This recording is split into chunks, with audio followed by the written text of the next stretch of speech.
pressing down and it hurts inside. We gotta take a stand, it don't help to hide. If you hurt my friends, then you're pressing down and it hurts inside. We gotta take a stand, it don't help to hide. If you hurt my friends, then you hurt my pride. I gotta be a man, I can't let it slide.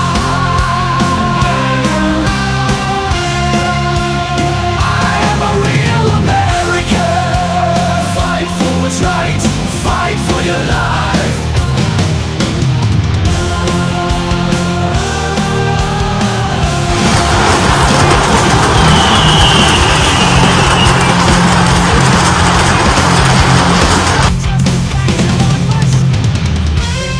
And welcome to episode number 45. That is right, 1,145. You're watching the one and only Keith Andrew Network. That's available on LinkedIn, Facebook, YouTube, and all social medias. We have three great guests here today on the show. One stepped out, but she will be back in a little bit. We also have a special co-host helping us for people with disabilities who want to inspire someone like me. And she's a great teaser and influencer as well. So Ms. King, you're with us. Thank you for being Thank you for having me, Keith. So helper today. So, Rhonda, we're going to start off with you. Tell our audience a little bit about yourself as we begin Icebreakers. Well, I'm Ronda Swindell. Nice to meet everyone. I'm a performer.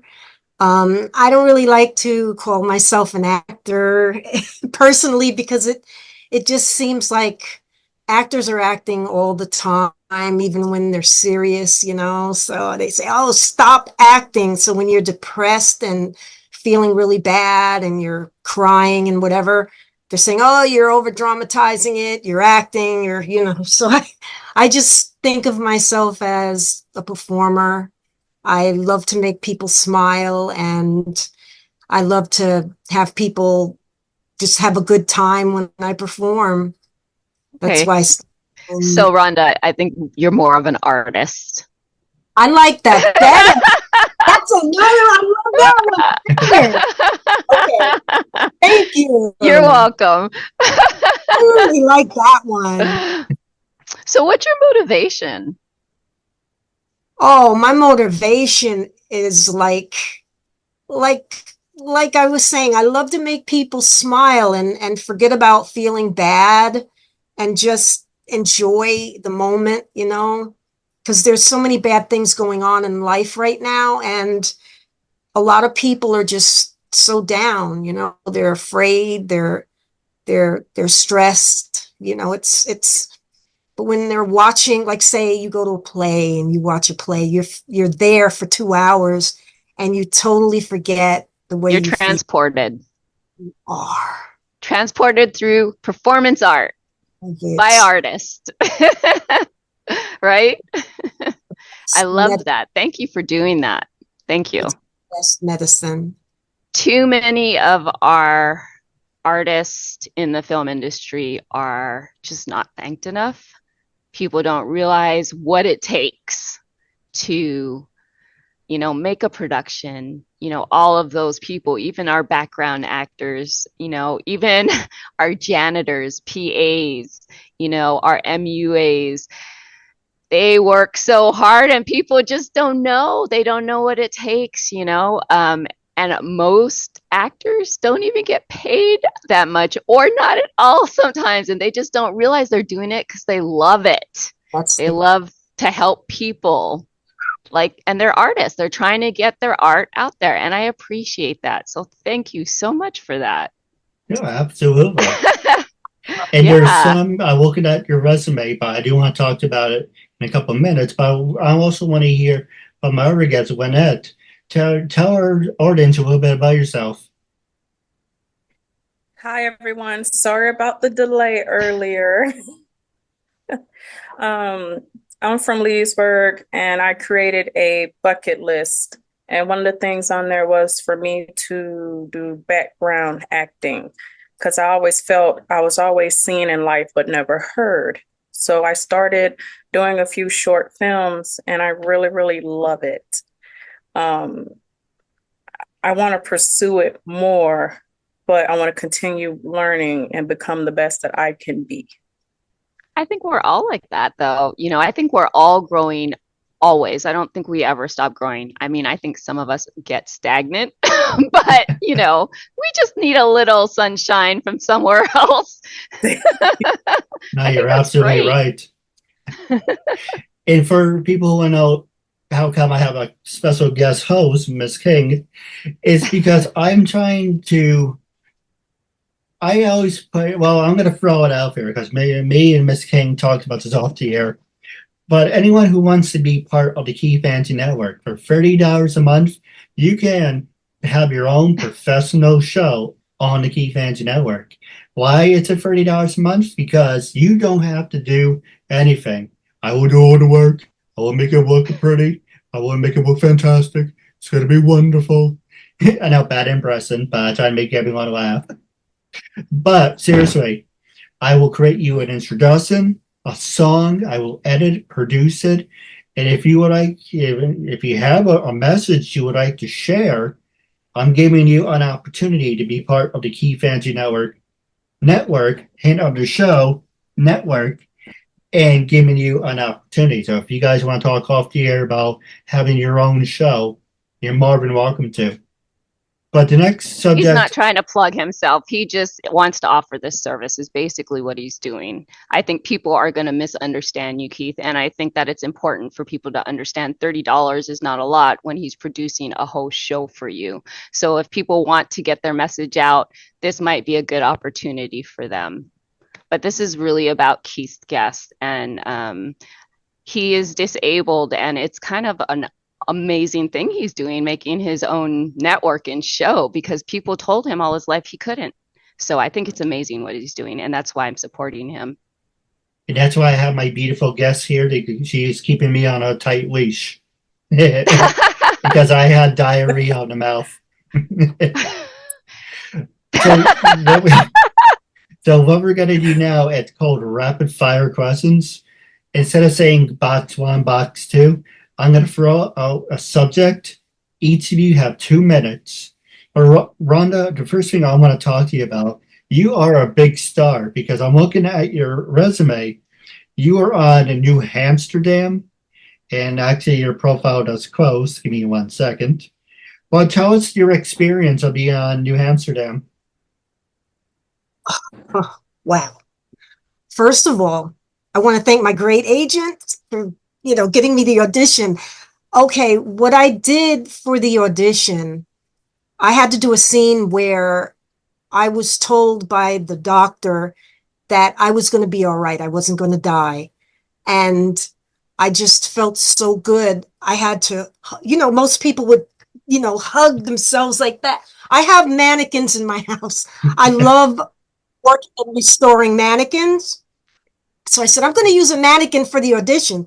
So I used the mannequin, and when I got to set, the writer and the lead guy, I forgot his Ryan Egghold, yeah, he came over and he said, your audition was extraordinary. I said, really?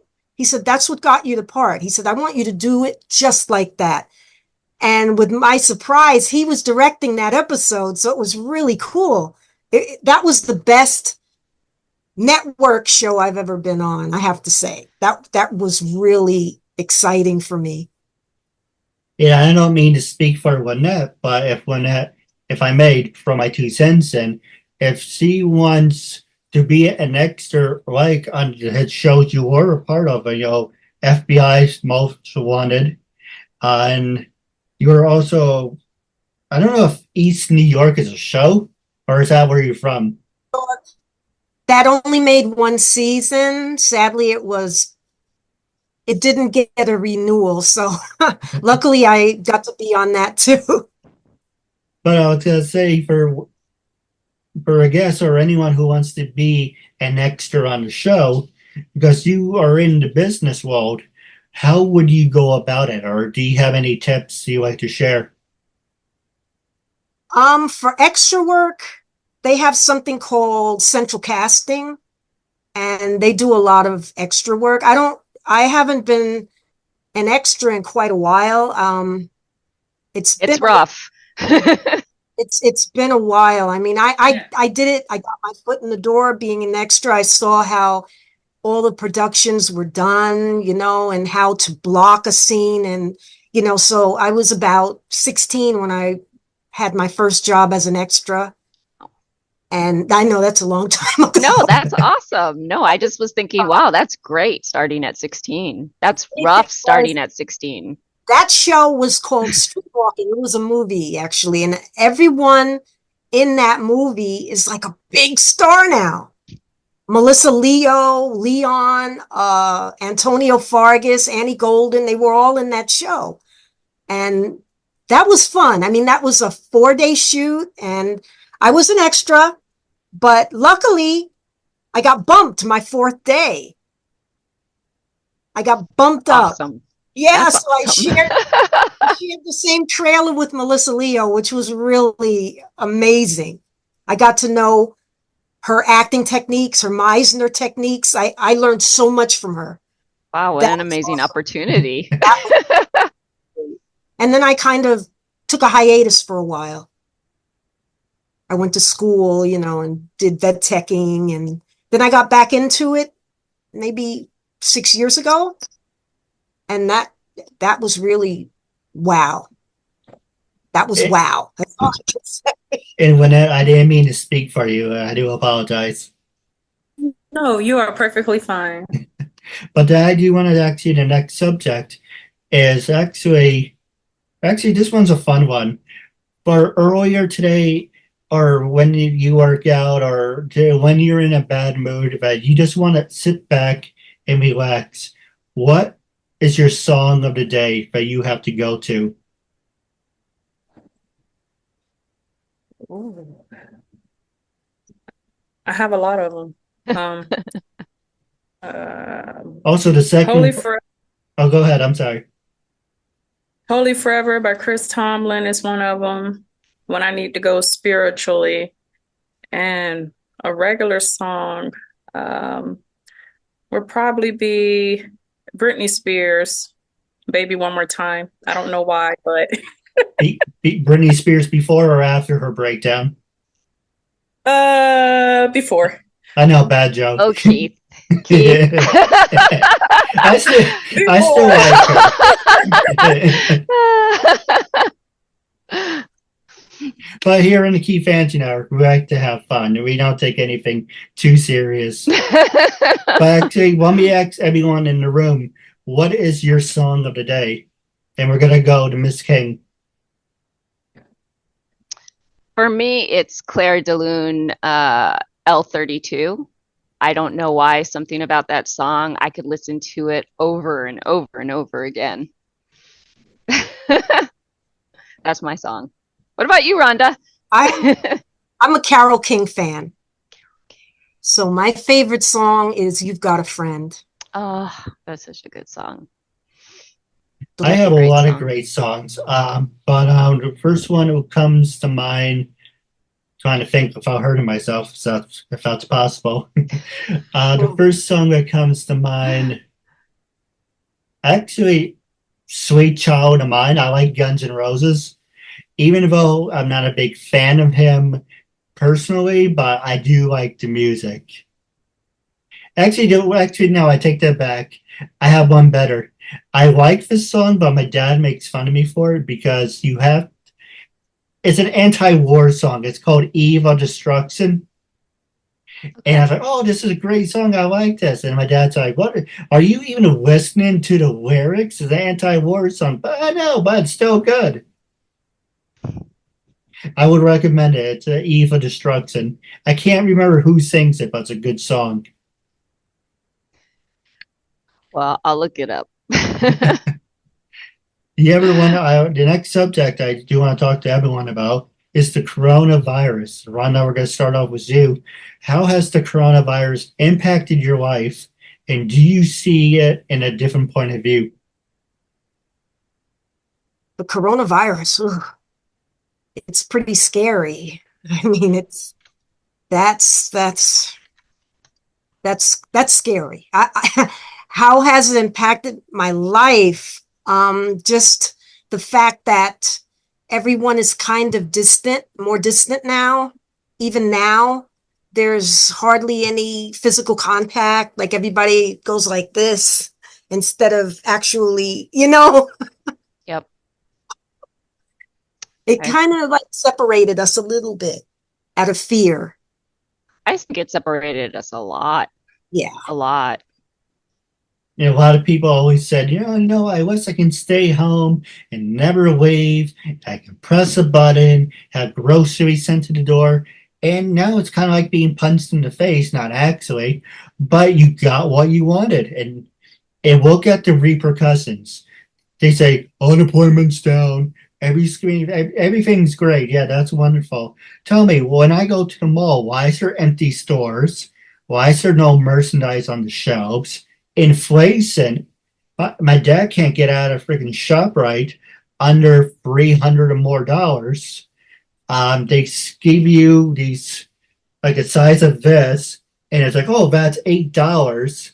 And inflation's out of control, but yet everything is wonderful. If you're whatever you're smoking, it is everything is wonderful. There's a kids song. I used to work at Toys R Us. Everything is awesome. Everything is wonderful. It's like, whatever. And I know I'm wearing filter glasses because I blink too much, but I'm not like smoking a doobie or anything. But it's kind of like where and when in this magical fantasy land where you think everything's wonderful, where there's inflation and people are losing their jobs, people can't get jobs. Rhonda, what's your opinion? Oh, Miss King, I'm sorry, I didn't mean to interrupt. No, not at all. I would like to hear from Lynnette, but I would also like to go back to about how things are great. So I would like to hear from Lynnette first and know what she feels about the COVID issues we've had and coronavirus. Yes. When COVID first came out, I didn't know what to think. I was letting all what people were saying and the hype get to me, and I started getting a little paranoid that I didn't want to leave. But at the time, I worked at a hospital, and now I work at a short-term rehab in the villages. And even though COVID isn't a big deal now, as it was back then, a lot of people don't want to come out their rooms and they don't want to socialize. And I think they've gotten so comfortable being separated that it messes with you mentally because you're always in a room. You're not around other people. All you have are your thoughts.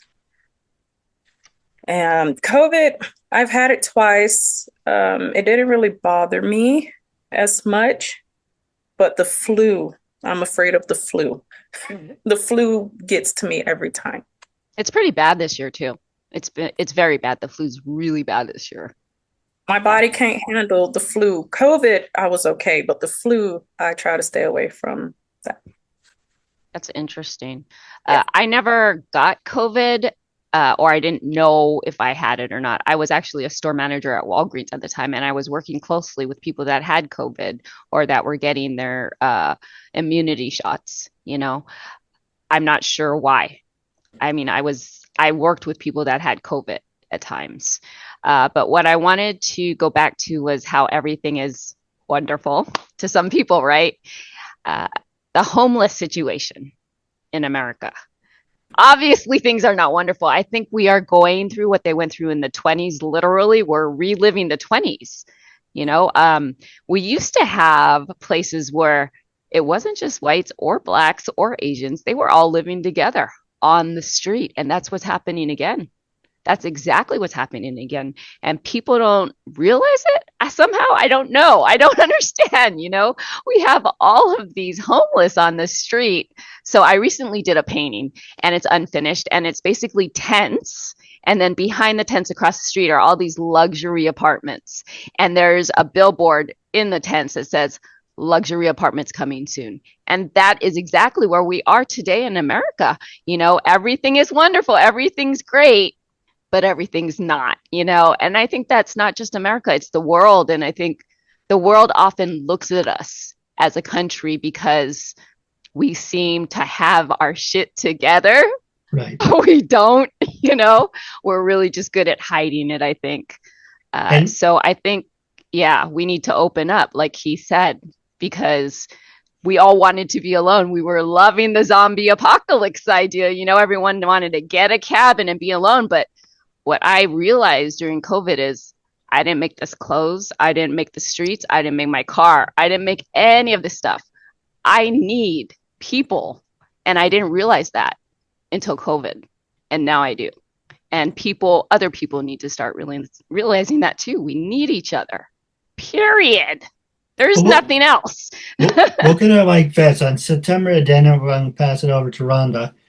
On September 11th, it takes a tragedy, an act of terrorism for people to come together.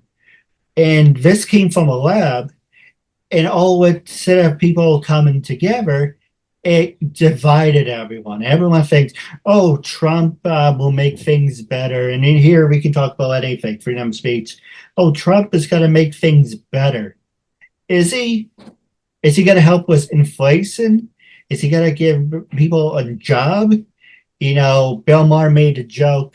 I would even vote for Joe Biden, even if its head was in a blue tube full of liquid. You know, it's out of all these, and me and Ms. King were saying earlier, there's so many great options out there that we're stuck with these two jackasses. And Wanda, what do you think? And then again, freedom of speech. You can say anything you want. And you also don't have to. Of course. It's funny because I said the same thing that Keith just said on TikTok. It takes a tragedy to bring people together, and that's sad. But everyone everywhere around the world is laughing at us right now. America, we're a laughing stock. And it's places like TikTok that they see the stupidity and the craziness that people are doing to each other. There's hate, there's racial stuff. It's ridiculous. It makes you sick. I mean, did you see TikTok? Every time you turn it on, there's racial stuff. Oh, it's because of this. Oh, it's because of that. Oh, blah, blah, blah, blah, blah, blah, blah, blah, blah. I don't like TikTok. I try to stay away from social media, but something always drives me back to it. Well, you're in the film industry. You don't have a choice. That's how I feel about Facebook. I mean, that's just the bottom line. I try to tell people you have... Oh, go ahead. I'm fine. No, I was saying you're absolutely right. You know, I tell people, you know, if I have LinkedIn, I have YouTube, Instagram. And I'm like, I don't need Facebook. I don't need Facebook. Ah, damn it, I need Facebook. I wish there was something else. Eventually, Facebook will be replaced with something else. MySpace was replaced. There were so many other ones. But it's kind of you're handcuffed. And because for me, I have my top 4. And I talk with my hands for, so I have it. Facebook, YouTube, LinkedIn, Instagram, Twitter, or X. Like I said earlier, X is a stupid name. It's like, oh, well, what are you, an X-Men? But it's kind of like there's certain things that you need and certain things you don't need. And TikTok is one of them. They said you're going to ban it. The only reason they said they're going to ban TikTok is because it's not a American company. Once it becomes a American company, they're going to say how wonderful it is.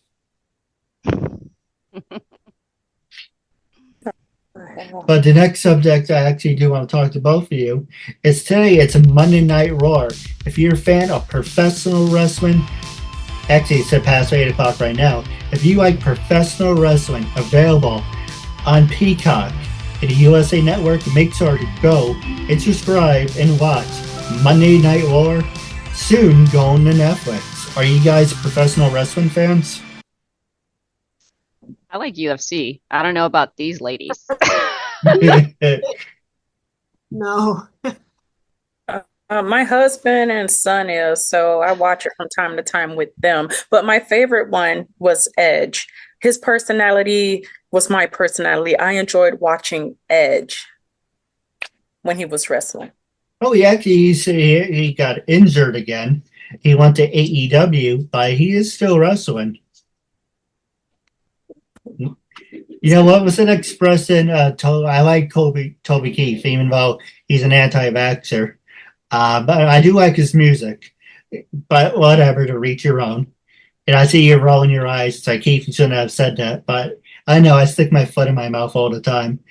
But Toby Keith did a song, I'm not as good as I once was. But I'm thinking, all right. But then I watch all these wrestlers I grew up watching. Edge, Christian, Chris Benoit before he had a freaking nervous breakdown. And that's not even going to touch that. Before he had a nervous breakdown. The Undertaker. There's so many great people we grew up watching.